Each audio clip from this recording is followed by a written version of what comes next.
من نێوم فەرهادە ڕتمان بەڵافورە و لەدایک بووی گوندە قەرسەقەنم سەر بە شاری شنۆ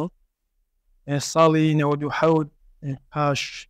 3 مان گیران لەلایەن ناوەندە ئەمریکانی سوپای پاسداران بەهۆی هیندێک فشار کە لەسەر خۆ و بنەماڵەکەم بووم ناچار بووم کە ڕۆژهەڵاتی کوردستان بەجێ بێڵم و بێم بۆ باشووری کوردستان. دیارە بەداخەوە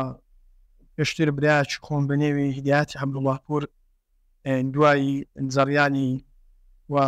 حماسەی قەرەسەقەل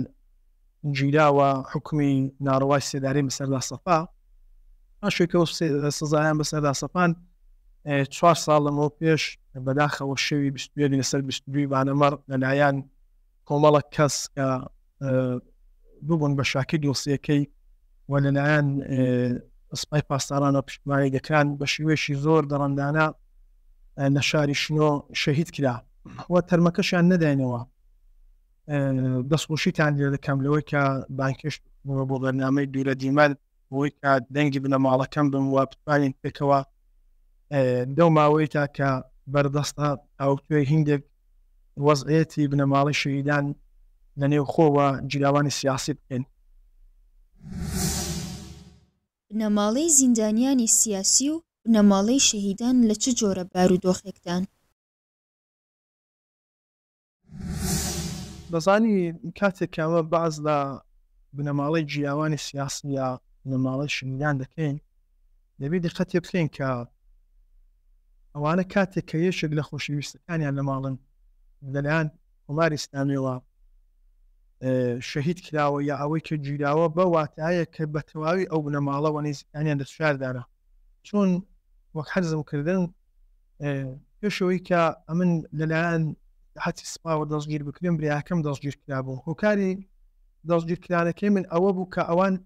دیان هەویست بە تەواوی بنەماڵی مە لەژێر زەخت و فشاردا بێ. بۆیە بنەماڵی شەهیدان و بنەماڵی جیراوانی سیاسی دەبێ ئەوە بە دوو جور لێکدارەوەی بۆ بکەین. یەکەم لەلایەن کۆماری ئیسلامیەوە دەژێر هەموو جورە چاودێری فشارێکدانە بانگ دەکرێن، هەڕەشە دەکرێن، بەداخەوە دوای شۆڕشی ژێنژیان ئازادی کە کۆمەڵک گەنج لە شارەکەیمە لە شنوێ شەهید بوون دیتمان کە لەلایەن ناوەندە ئەمریکانی ڕژیمەوە لە پێشچاوی براکانیان پاشەوە کە گۆڕەکانیان چاکرا بوو خۆشکرا بوو گۆڕەکانیان شێوێندرا خراکران.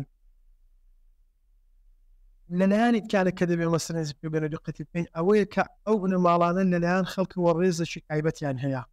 خەڵک ئەوانە بە بێگانە لە خۆیان نابینن، خەڵک دەزانێت کە منداڵەکانی وانە کە گیراون یا شەهید بوونە بۆ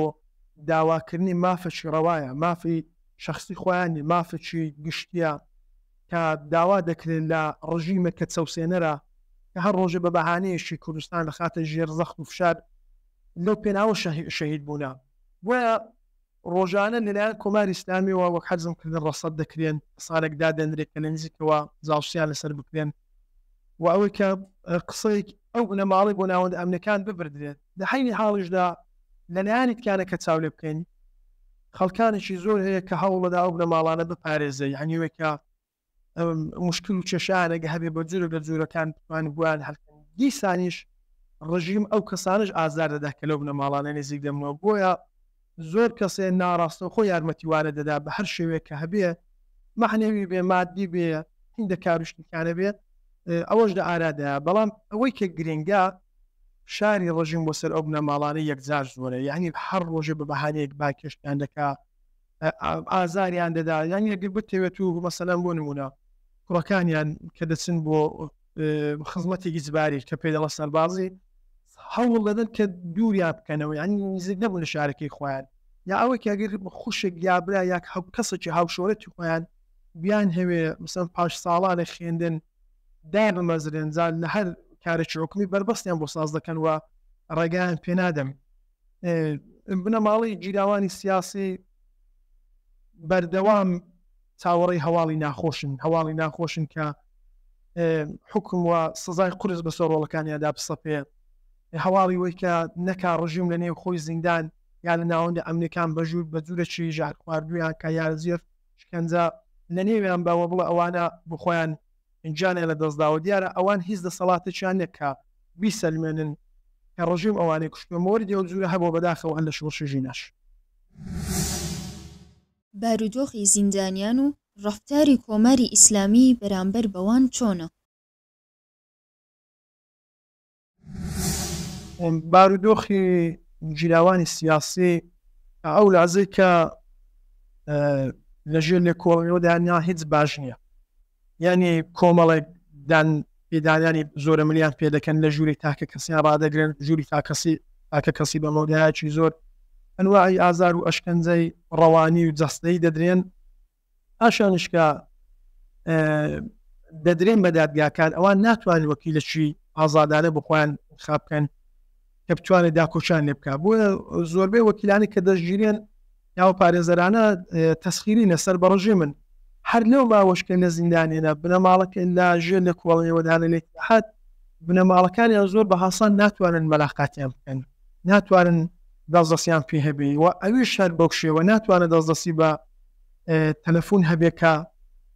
پەیوەندیان پێوە بکات کە دەدرێن بە زیندان پاشەوەی کە بێدادگاکانی ڕژیم بۆ ماوەیەشی زۆر کەم دەدادگایکی چەند خولەکیدا بەبێ بۆنی پارێزەرێکی باش کە بتوانێت داکۆچی لێ بکە حکمیان بەسەردا دەسەڵ پێ کە دەستنە نێو زیندانێ و دفعی ئەو دفعی چاوەدێرێکی زیاتریان لەسەرا بارودۆخیان لە بابەت خواردن، بێهداشت، ڕاگەشتن، ئیمکاناتی ژوور و زۆر خەرج کە دەکرێت هیچ باش بووانی زۆر ئەمە بۆ خۆمان کە وەک حەرزم کردن هەم بۆ خۆم جیلاوی سیاسی وە هەم شەیتیاتی بران باوەڕ بسەردن زۆر لە پێداویستەکانی من لە ڕێگای بنەماڵەکەمانەوە تەمین دەکرا، یعنی زیندان هاوکار نەبوو تەنانەت لە کڕێنی دەرمان لە هیندە خواردەمانی لە زۆر دەبەرکردنی هیندێک شت کە پێویست بوو بۆ زستان بۆ هاوین و زیندانەکانی تکانەش ناتوانن بە حەسان نزیک بنەوە لە جیراوانی سیاسی، ینی بەندیوان تایبەتە یعنی دەرک و پەنجەرە و شتی زیاتر گیراوە، ژووری چووکەی قەرەباڵغن وە کەسانێک کە لە بەندەکانی تکان ڕادیان هەوێن نزیک بنەوە لەوانە حکمێکە لەژێر چاوەدێرەشی چڕدەیە جا لە ڕێگای کەسانی مخبیری خۆیان کە لە زیندانن یا کامێراوە دەکەونە ژێر فشار. دۆخیوان باش نییە، یعنی دەژدرێن بە زیندانبازی ئەوەی کە دەدێن بەسەرە دووانە بە شێوەی مەرزدار ئازاد دەبن بارەتی قورسیان لێ دەوێن و کە ئازادش دەبن پابەندی ئەلکترۆنیکی شتێکی کە ڕەسەدیان دەکەن لە چۆنە بەردەوام لەژێر چاوەدێریدانە و بە هیچ شێوازێک وەزعێتیان باش نیە، دۆخیان باش نییە. چون کۆماری ئیسلامی دان پێدانانێک کە ئەوانە جیلاوی سیاسین ئەوانە بە کەسانێکی ئەمنیەتی و بە قوتەی خۆی گوێرە شێوە نێو دەبا و خراپترین بەرخوردیان لەگەڵ دەکات تا ئەوجێک کە بتوانێت. پلانەکانی ڕێژیم بۆ هەڵخەڵەتاندنی جوانەکانی کوردستان چین؟ لە ماوەی زیاتر لە 4 دەیە کە ڕژیمی کۆماری ئیسلامی دەستی بەسەر کوردستان داگرتن و ژغاڵی کردووە بە ئەنواعی جۆر پلانی بەسەر میلەتی کورد بەڕێوە بردووە. بۆی بۆلاوەکانیش زۆر پلانی خراپ لە ئارادا بۆ نمونە ئەلفالی سپی، ینی پەخشکردنەوەی موادی مخەدر، بێکاری، هەڵەشاندنەوەی ژیانیان، کۆچکردن. مەسەلەن ماوەیەک لەوە پێش بەداخەوە دیستمان کە بەلەمێک نقم بوو بەداخەوە زۆربەی ئەو کەسانێک کە تێدا نقم بوون جوانی ڕۆژهەڵاتی کوردستان بوو، کەسانی باسەوادی تێدا بوو، ینی هەلی کاریان ناداتەیە. تۆ کە دەگەڵ گەنجەشی لە ڕۆژهەڵاتی کوردستان قسان دەکەی سەرەتای جوانیتی بەڵام دەڵێ ڕەنگە تۆ بە ئەوەی کە بەرامبەری من قسان دەکەی بە ڕۆخسار بەجەستە ئەمن بە کەسەشی لاو بینی بەڵام دەروونم ڕووخاوە. شارێکی یەکجار زۆریان لەسەر لاوان لە ڕۆژهەڵاتی کوردستان ئەوانەی کە ساڵانێک دەرس دەخێنن لە قوتابخانەکان بە ئاواتی وەی کە کارش شرافەتمەندانەیان دەست پێوێ، ڕژیم هەر لە سەرەتاوە هەوڵەدا پەلچێشیان بکە و بیان کا بە مۆرەی خۆیان بۆ ئەوەی کە ناسنامەی ئەسلی خۆیان نەبستێنێ. هیندە قەولیان پێدەدا شاید بەڕێکشان ئیمتیاز بڵاتێ بەڵام لە پێناو ئەو ئیمتیازەیدا شتێکی گەوریان لێوەردەگرێ، یعنی شناسیان لە بین دەبا. بەداخەوە هەم کەسێک هەبوونە کە فریوی ئەو پلانی ڕژیمیان خواردو بەڵام لایانی هەر زۆری کە ئەمە چاولێرەکەین بخۆشیەوە جوانەکان هوشیارن و دەزانن مێژویان چێ ڕابردویان چێ و بەداهاتوو گەشببینن فریوی ئەو سیستمە ناخۆن، سیستمەشی تۆتالیتێر، سیستمێک کە ئایندیشی بە تەواو ڕەشی هەیە ڕابردوشی ڕەشی هەیە ئەمە دەبینین کە هەڵبژاردن دەکرێت بسەر کۆماریش هەر یەکێک کە دێ وعید و بەڵێنە بۆ خەڵکی دەدا بە تایبەت بە جوانان کەچی سەرەتاییترین شت ئینترنێتیان لێزەوت کراوە ئەمە دەزانین بۆ یاریگاکان ئەو جێکە یانەی فوتباڵی لێ دەکرێت ناوەن ئافرەتان بەشدار بن زۆر ئافرەتە بۆ کە گیراوە بەجلی کوڕانەوە چۆتە دەوێت وەزعیەتی جوانان هیچ باش نییە لەنێو خۆی ینی هەنی کار حەرزمکردن زۆر کەمە ئومید بەوەی کە بتوانن لەژێر سایە ئەو ڕژیمەوە کارێکی باش بدۆزنەوە خراپە بەداخەوە مەوادی مخەدیر زۆر بە حاسان دەست دەکەوێت بە نرخە چکەم ئێستا ئامارێکی زۆر ڕۆژانە دەردەکەوێت لەوە کە لاوانێکی زۆر ئالوودە بوونا و کە ئەو لاوانش ئالوودە بۆ مەوادی دەبن سەرێشەنە بۆ تەواوی جامعەی بۆ بنەماڵەکان چون نەخۆشین ئەوانە ئەنا بۆ هەموو کارێکی دەبن بۆ کردەوەی قەزەوەن دەبن کە دەبینین لاوان دەژێر فشاردانە لاوان دەبینین کۆچ دەکەن بۆ نمونە لە زۆر شارەکانی ڕۆژهەڵاتی بەڵام لە شارە سنووریەکان بەهۆی نەبوونی کار و کاسبی یەکجار زۆر بەرچاوە بۆ نمونە لە سەردەشت کە تۆ ئامار دەگری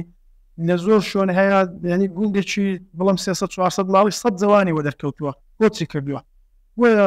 وەزعیەتیان باش نییە. چ پێشنیارێکتان هەیە بۆ خۆڕاگیری جوانانی کورد بەرامبەر بە ڕێژیم؟ پیشنهادی من بۆ جوانانەوە قسەیەکی دۆستانەیە ئەوە شتێکنێکە خۆم لەوان بەگەڕێتر ببینم و ڕێگاوشۆنیان بۆ دانم شکر وەک حەرزمکردن ئاگاهە نەخێندەوارە بەڵام وەک دوو ڕەفیق وەک دوو دۆست پێم خۆشەوەیان پێ بڵم کە تەمەنی ئەو ڕژیمەی کورتە ئەو ڕژیمە حتا چەند ساڵەوەی پێشکە لە کوردستانی یان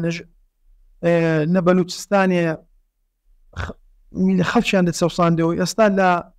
ناوەندی شارە پارێزنشینەکان بەدژی ئەو ڕژیمەی وە لە شارە مەسەبیەکان دروست لە شوعار دەدرێت دەبینین شۆڕشی ژینای شۆڕشی هەمەگیر بوو لە ئێرانیەوە لە هەموو نەتەوەکانی ئێرانی خەڵک هاتە سەر شەقام ئەڵک شەهیدیدا گیرا کەمەندان بوو بمێننەوە داوا لە جوانەکان دەکەم کە چاو لە بەرنامە سیاسەکان بکەن پێوەست بن بە حیزبەکان پێوەست بوو بۆ مانایینە کە حتممە دەتوانێت بی بۆ دەرکەی و ببی بە پێشمەرگە نا دەتوانن لە ڕێگای نەرمەفزارەوە لە ڕێگای تەلەڤیزیۆنەوە بەرنامەی حیزبەکان ببینن ئەوان بەرنامەی باش پێشکەش دەکەن بۆی کە جامعەیمە بەرەو ئەو داوا و پلانە نەڕوا کە ڕژیم دایدنێ ئەوان دەبی بمێنەوە بمێنەوە لە وڵاتی خۆیان هەوڵ بدەن کە چاکسازی بکەن ڕۆشتن ڕێگا چارە نییە دەتوانن ئەو فەزای کە ڕژیم دایناوە و فەزایەکی توقێنەرە وا نیشان دەدا کە خەڵکی دەگەڵاوە تەواو شتێک نابێ ئەو دەزانێ واژ نییە بەڕاستی جوانەکان لێکتر نەترسێن لێکتر نزیک بنەوە بەعسی کەنەوە بەحسی سیاسی بەعسایەکی کە بەکاردێ ئەمە دەبینین ئێستا لە زۆر شارەکانی ڕۆژهەڵاتی کوردستان ڕژیم دەچێ ژینگە لە نێو دەبا دەچێ دارستان ئاگر دەچێ مەفتان لە نێو دەبا ئەو جوانانە کولەن پێکەوە دەست دەدەن و دەو ڕێگایدا شەهیدیشاندا و لە ڕێگای کوژانەوەی ئاگرشتەی خۆیان بەڕێخستن بکەن یعنی لە کتێ بگەن پێکەوە هاوفکرێ بکەن دڵنیا بنەوەی کە کۆماری ئیسلامی تاسەر نامێنێ با ئەوان بمێنەوە لە ساکی خۆیان وڵات خۆیان خۆش بوێ دابوو نەریتی باب و باپیانیان خۆش بوێ بڕوایان بە حیزبەکان هەبێ پیشدەهادێکی جوان ڕەخنەیە کە هەیانە بابیڵێن لەگەڵ حیزبەکانی خۆیان لە ڕێگای زۆر باش ئەمین هەیە دەتوانن وەک حەرزمکردن لە ڕێگای پەیوەندی گرتنەوە دەجەریانی بنێن ئەگەر شتێک بۆوان لێڵان ناڕوونە داوای ڕوونکردنەوە بکەن ئەگەر شتێکیان پێ باشێ پیشنهادی بکەن جوانەکان سەرمای دوا ڕۆژی ئەو خاک و وڵاتەینا ڕۆشتنی وان خراپە دەرکەوتنی وان ئارەزووی جەمهوری ئیسلامیە ئەو حەزێتیان دەکات لە نێویان دەبا بەڵام هەرچی هەیە خۆڕاگری وان مانەوەی وان دەتوانێت ئەو ڕژیمە هالێواری ڕووخان ببە دەکۆتایشدا دەستخۆشی لەنگۆ دەکەم لەنگۆی بەڕێز کە هەستاون بە وەگەخستنەوە بەرنامە جوانە بەرنامەی دووربە ئینشەڵڵا هەر سەرکەوتوو بن داواکارم کە لە هەموو چین و توێژەکانیانی لە جوان لە کەسانی تەمەندار و لە ئافرەتان توانن خەڵکانێک لەسەر بەحسەی کراوە بەشداری بەرنامەکەتان بکەن. سپاسان دەکەم بە سەرکەوت.